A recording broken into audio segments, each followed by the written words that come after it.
الحمد لله وحده والصلاة والسلام على من لا نبي بعده والسلام عليكم ورحمة الله وبركاته. بسم الله الرحمن الرحيم. أهلا بكم متابعيني. إن شاء الله هنعمل النهاردة وصفة تركية من التراث التركي القديم. إن شاء الله أتمنى تنال إعجابكم. حاجة جديدة إن شاء الله تضيفوها لمطبخكم إن شاء الله. دي فراخ معمولة في الملح، متسوية في الملح. ده كانوا بيعملوها الأتراك زمان. الطعم طبعا حاجة تانية، حاجة مختلفة خالص. حاجة جديدة. هي الأكلة مش جديدة، هي أكلة قديمة خالص يعني. كانوا بيعملوها الأتراك زمان، ولكن هي إن شاء الله الفكرة جديدة علينا إن شاء الله يعني. تمام. أو زي ما حضراتكم شايفين اللون بتاع الفرخة كلها، كل اللون من الفرخة من كل جوانبها لون واحد، نفس اللون اللي حضراتكم شفتوه كده. ودي اللحمة دايبة، الفراخ دايبة. هنيجي مع بعضنا نجيب فرخة كده سليمة، متنضفة، ما فيهاش أي حاجات، ما فيهاش أي عيوب. متنضفة من كل حتة، من جوه ومن بره. زي ما حضراتكم شايفين، مش هنديلها أي حاجة، ولا ملح ولا خلطة ولا توابل ولا أي حاجة. ليه؟ لأن هي هتشرب معانا من الملح اللي هيتحط فيها، وده ملح معانا. المفروض يكون عندنا لو ملح صخري. مفيش ملح صخري، الملح العادي بتاع البيت عادي. وده شوية ورق عنب هنحطهم في الحشوة في الفرخة. ممكن نحط رز بنلفه مع حتة سمنة كده، ماشي، ونحطه كده في الفرخة. ممكن نحط محشي ورق عنب، أي محشي عندنا، ماشي. فريك اللي تحبوه. ونجيب صاج وورقة زبدة كده من تحت وشوية مية. نيجي بقى للفرخة بتاعتنا، نحط فيها الإيه، ورق العنب، زي ما حضراتكم شايفين كده بالشكل ده.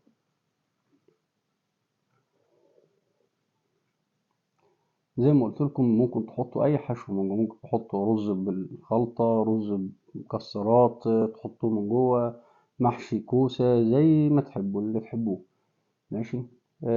بنسيب يعني نحط المحشي بتاعنا، وبنسيب مساحة بحيث ان الرز او المحشي يلاقي مساحة يزيد، لان الرز بيزيد زي ما حضراتكم عارفين يعني، ماشي.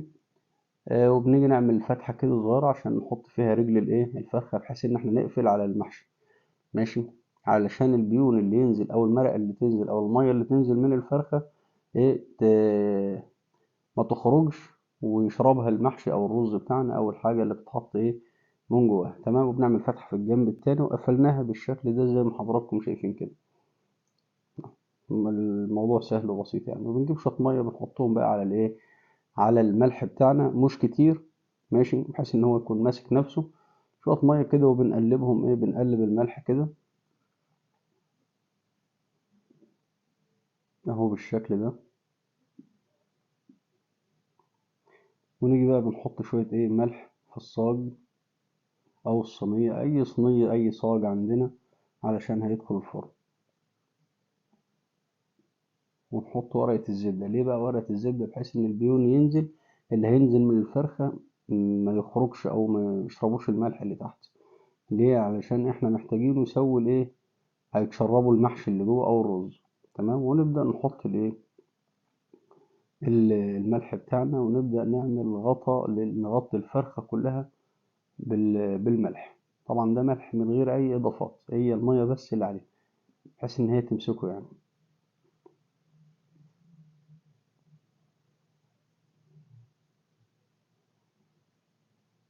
زي ما حضراتكم شفتوا كده أهو، أدي الفرخة كلها اتغطت معانا بالملح. بندور بقى لو في أي حتة محتاجة بنحط لها شوية. وطبقة الملح ما تكونش تخينة فوق الفرخ، ماشي. أهو زي ما حضراتكم شايفين. ونيجي بقى بعد كده ندخلها الفرن 3 ساعات على درجة حرارة 200. تمام. درجة حرارة 200 3 ساعات، أو على حسب الفرن اللي عندنا. لو مش موجود فيه عداد، بندخلها 3 ساعات على درجة حرارة متوسطة كده. تطلع معانا بقى بنعمل لها الشو ده بيتعمل كده عادي بس عشان المطاعم كده، ماشي. ده جل نار حريق بنحطه وبنولع فيه كده يعني. ونيجي بقى نكسره ونشوف نكسر الملح ده. طبعا الملح ده مسك جامد يعني. نيجي نكسره كده ونشوف بقى، شايفين الفرخة بتاعتنا ولا دخلت ولا تعرضت لحرارة غير قبل كده ولا أي حاجة، طلعت معانا بقت باللون ده. ماشي. الجلد ده بقى طعمه بقى مقرمش كده وبقى حلو. أتمنى تكون نالت إعجابكم، أتمنى أكون قدمت لكم حاجة مفيدة، وأشكركم شكرا جزيلا وبالهنا والشفا. وما تنسوش تعملوا مشاركة لأصحابكم، وبالهنا والشفا.